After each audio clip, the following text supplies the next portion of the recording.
بسم الله الرحمن الرحيم.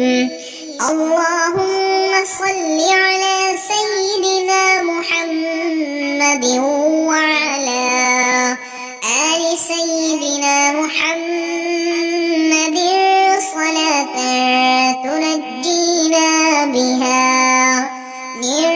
جميع الأهوال والآفات وتقضي لنا بها جميع الحاجات وتطهرنا بها من جميع السيئات وترفعنا بها عندك أعلى الدرجات وتبلغنا بها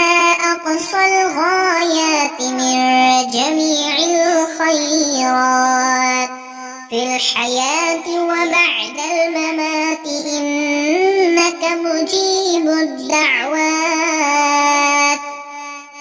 ورافع الدرجات ويا قاضي الحاجات ويا كافي المهمات ويا دافع البليات ويا حل المشكلات